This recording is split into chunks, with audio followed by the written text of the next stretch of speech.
thank you so much for joining me. My name is Kay Thompson, and this is the newest episode of A Lesson in Real Estate.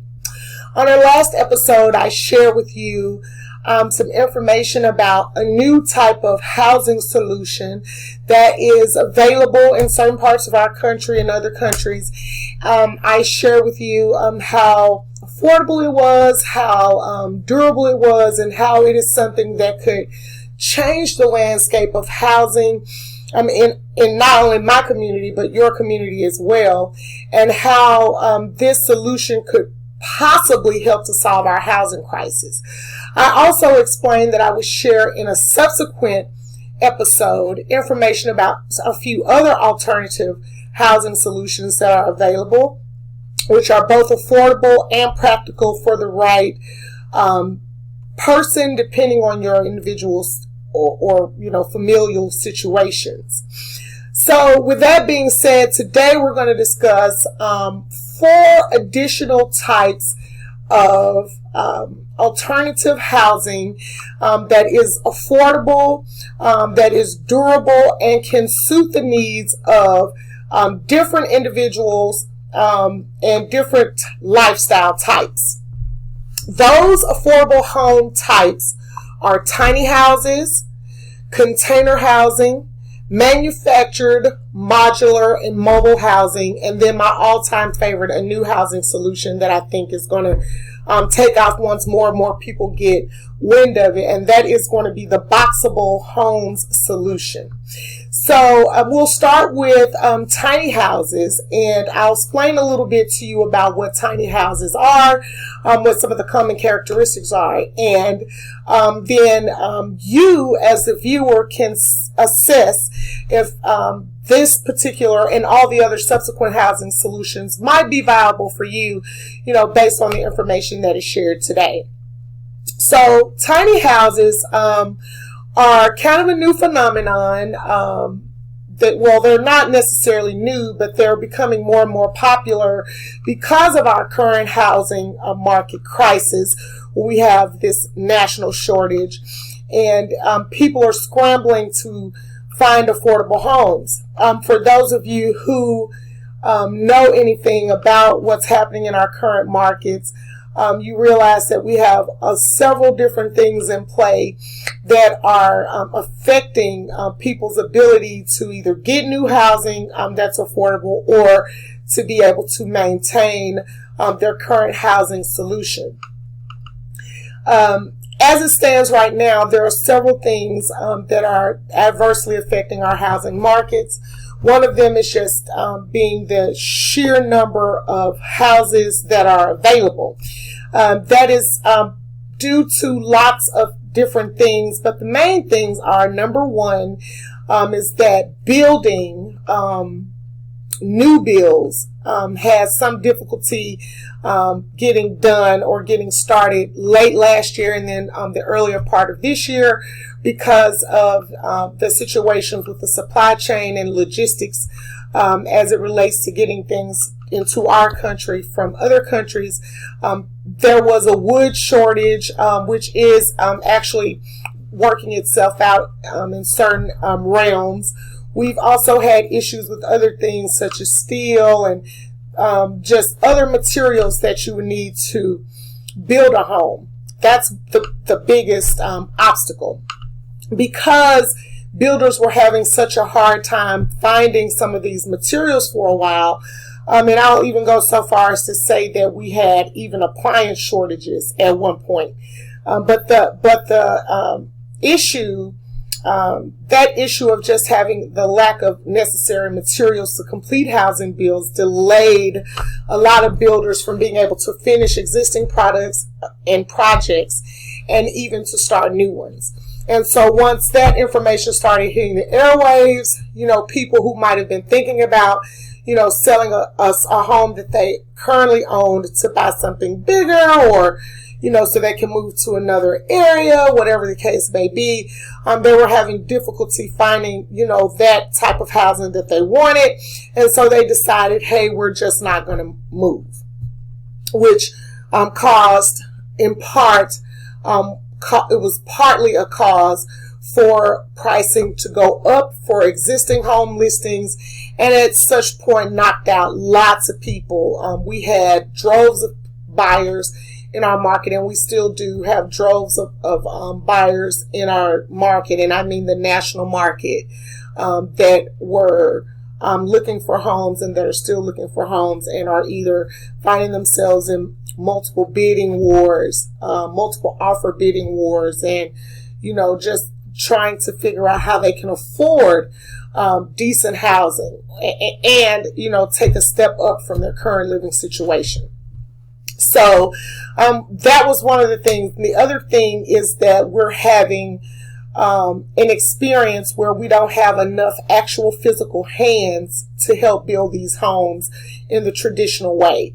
And that, I think, is a bigger issue than the materials, because we could have all the materials in the world, but if there's no one available to build the homes, then they still don't get built.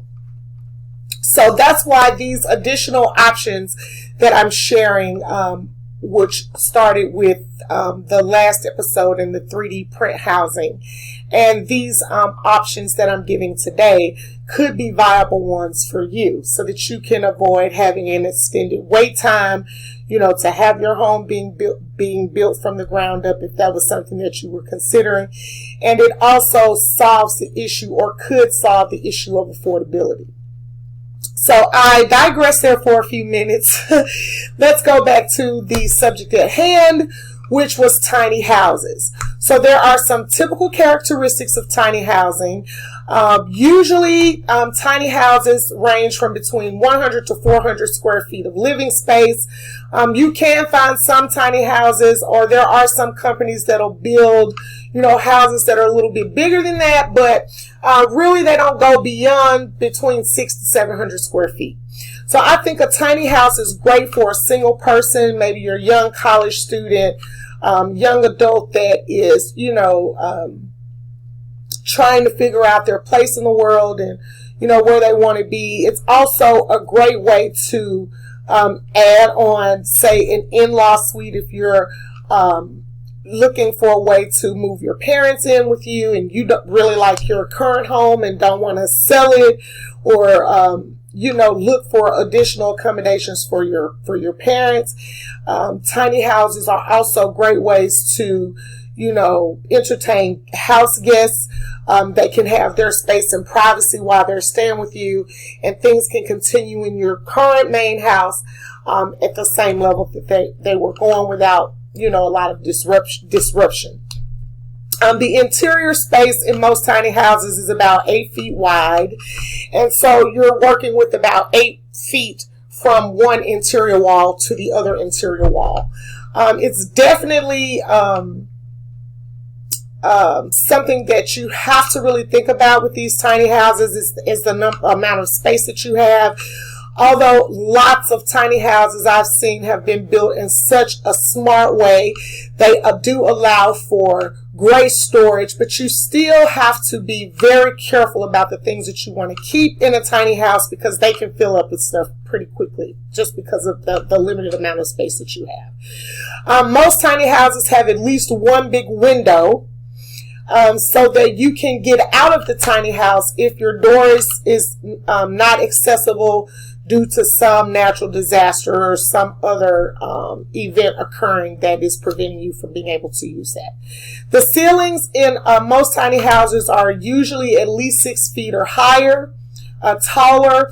So if you're a tall person, you might want to opt for a tiny home that has 8 feet.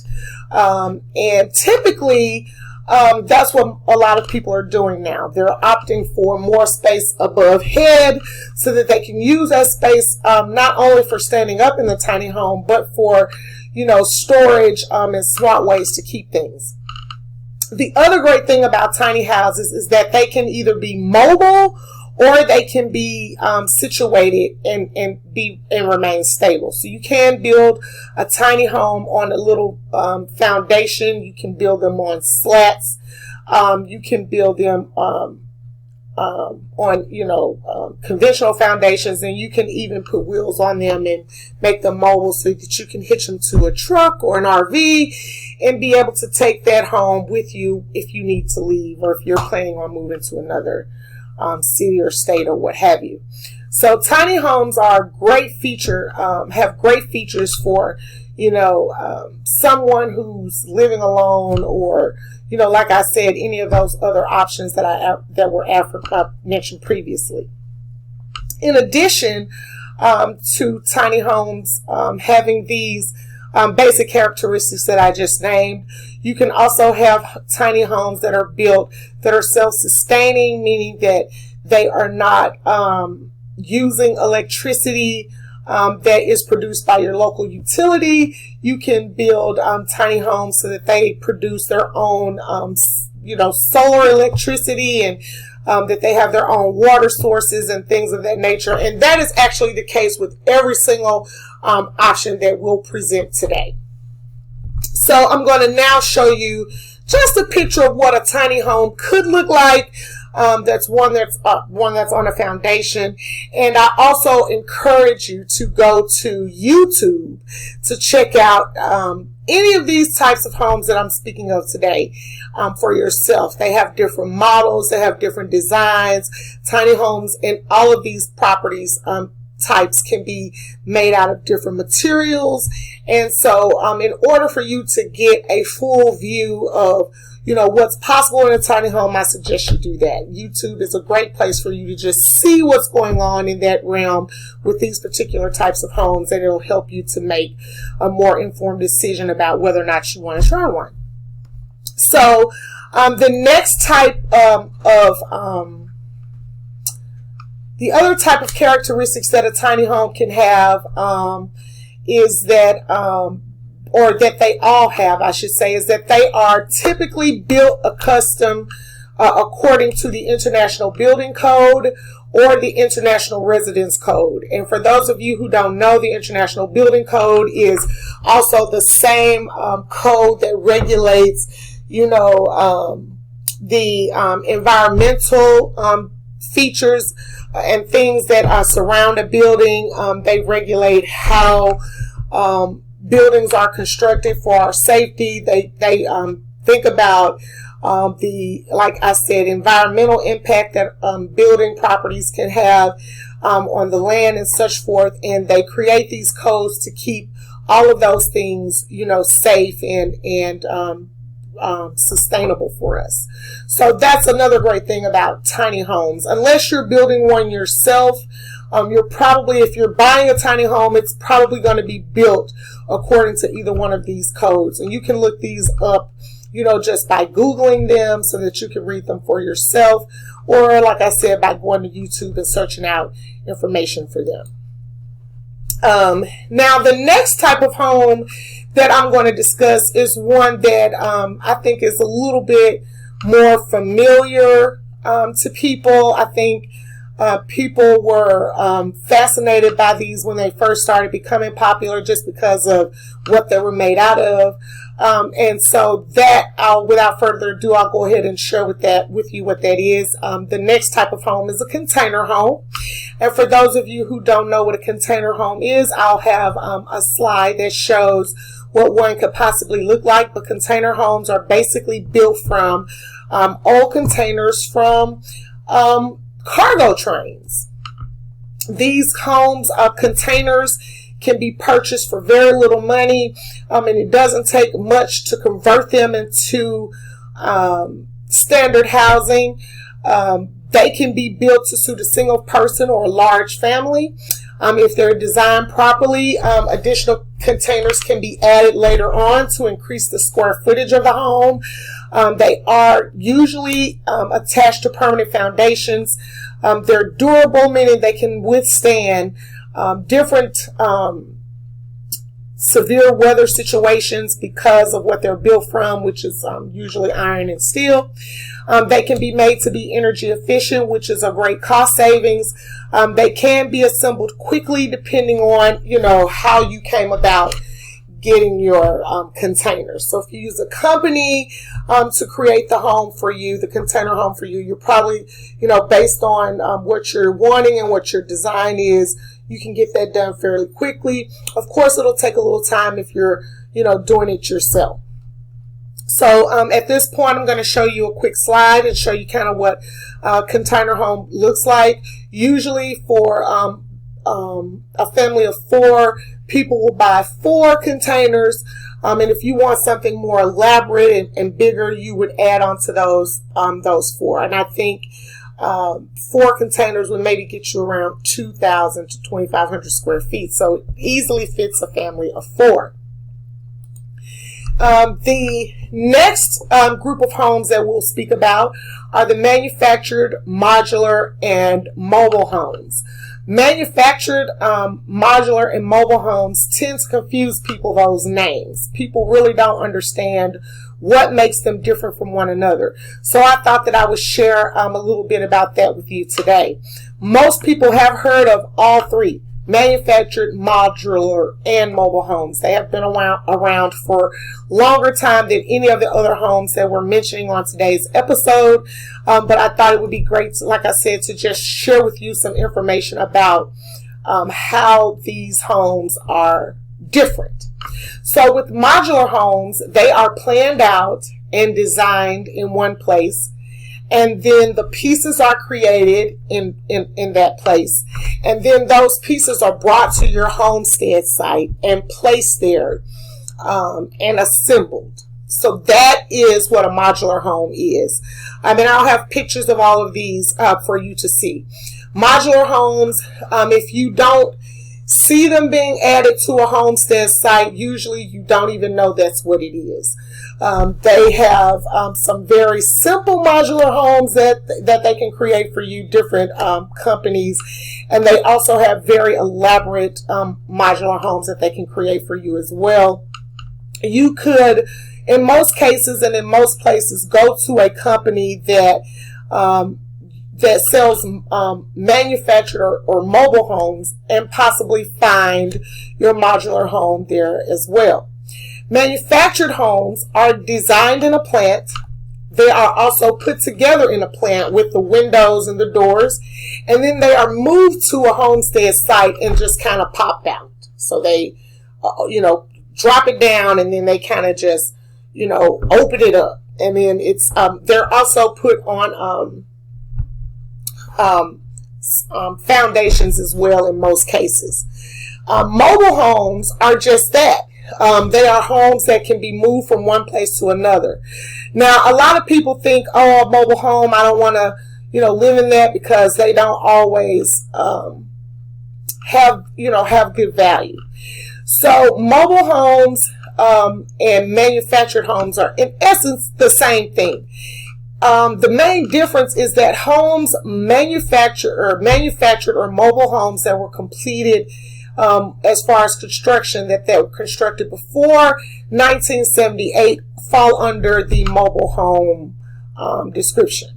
Anything manufactured after that is built according to the HUD specifications, which is Housing and Urban Development. They have rules that are specifically set for modular manufactured mobile homes. So any homes built after 1978 are built according to the HUD home specifications, and those homes can be moved, added to a foundation, and you can get a mortgage for those just like you can the modular home or any other traditional home.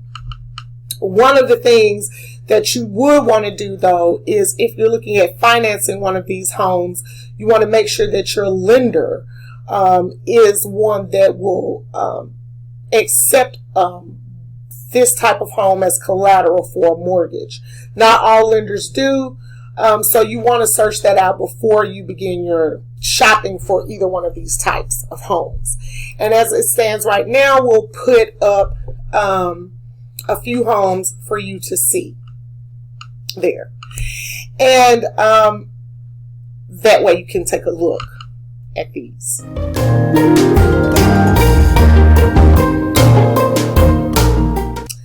So while you're looking at, while you're taking a look at the examples of the manufactured, modular, and mobile homes, you will see that they pretty much look like one another.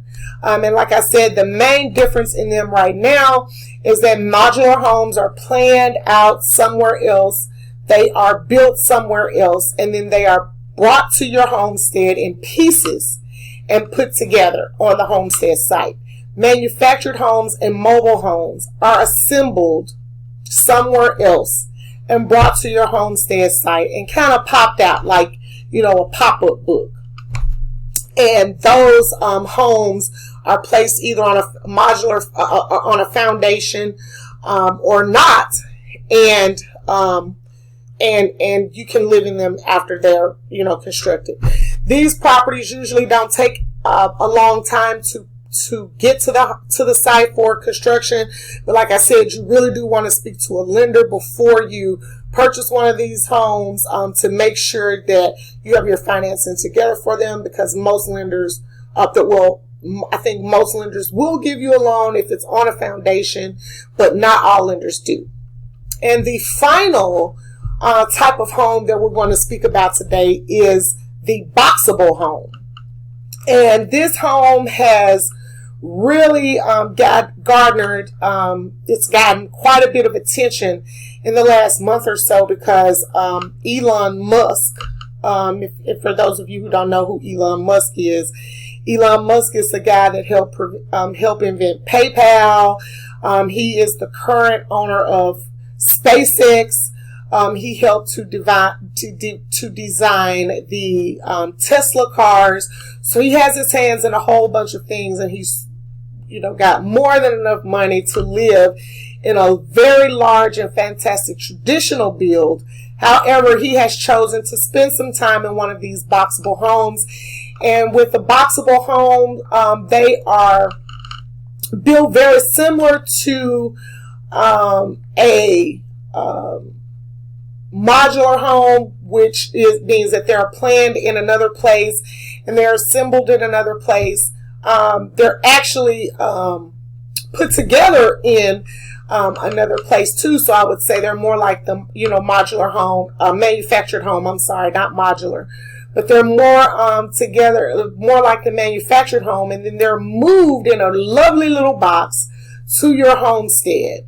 Like the container homes, you can use boxables, and you can add other boxes to increase the size of your current home if you wanted to do that. You can also get some very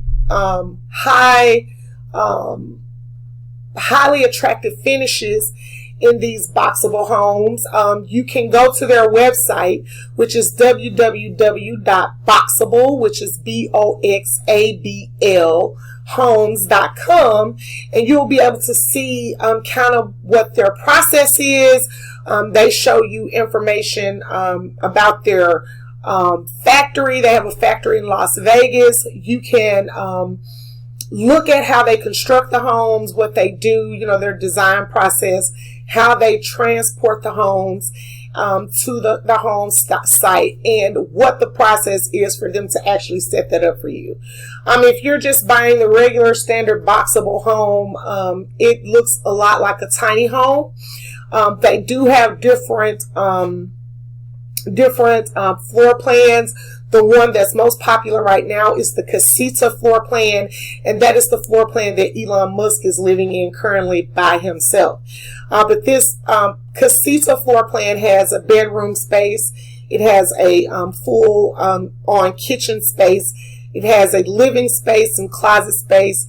They come with full size appliances, so your full size stove, refrigerator, and microwave. They're stainless steel. You can get granite countertops in these little babies. Just a plethora of different finishes that you would expect in a more upscale type of home. And like I said, you can add to these boxes other boxes to increase your square footage. Usually they want to sit boxables on a foundation. You don't have to do that, but it's in your best interest that you do. Sit them on a concrete slab foundation. Boxables are just as durable as a traditional home, and you can use those boxes for different things. So if you live in an existing site-built home, like a single family residence, and again, going back to the example that I used previously, where you wanted to have an in-law suite, but you love your home, you can just get one of these boxables and have it delivered. All of these property types that I mentioned today, modular, manufactured, mobile homes, container homes, tiny houses, and boxables, are all properties that you can purchase starting at around $20,000. Now, the boxable home is going to start at about $40,000, $49,000, I believe, a little bit over that. But you also want to keep in mind that you want to have monies for other type of costs. So if you're having a tiny home built and sent to your built somewhere else and sent to a separate location, that would be the same with the container homes as well as the manufactured, modular, and mobile homes and the boxables. You do want to ask the person who is building that particular product for you about the cost to transport it to the local home site. If you're able to do that yourself, then great. Maybe you can save some money for that. I do know that at Boxable, they usually, the average price to put your Boxable on their great little truck and transport it from Las Vegas to wherever you are in this country is about $2 a mile. So that gives you an idea of about how much it might cost to get your product to you. And so with that being said, I hope that I've been able to shed some light on some alternative housing for you, especially if you're in a situation where you need to move and you're not exactly sure what to do because you can't find nice, affordable homes. Maybe this is a solution for you. I do know that in the areas that I serve, we have ways that you can purchase from our county properties that have been taken over due to individuals not paying property taxes. So that may be the case in your city or state. You should be able to check with your local government to figure out if that's the case.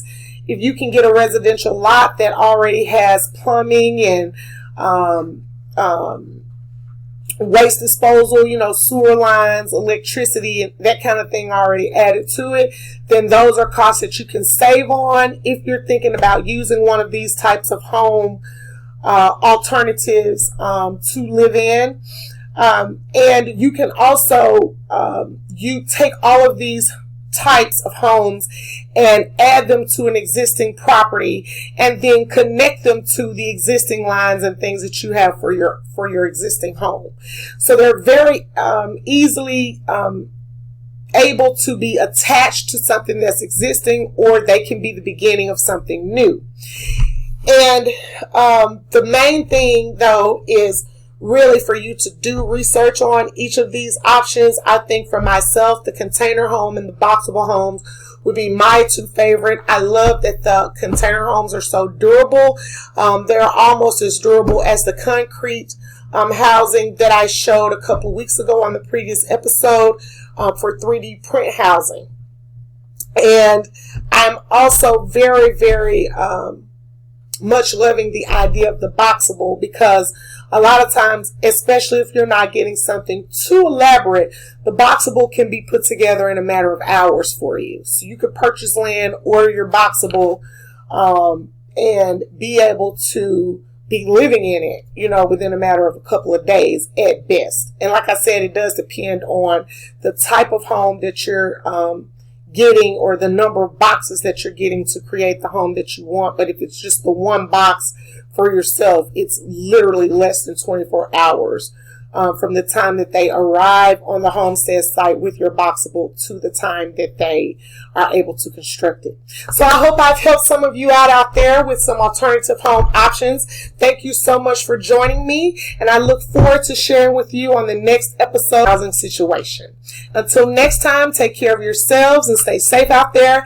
I am Kay Thompson, and this has been A Lesson in Real Estate. Bye now.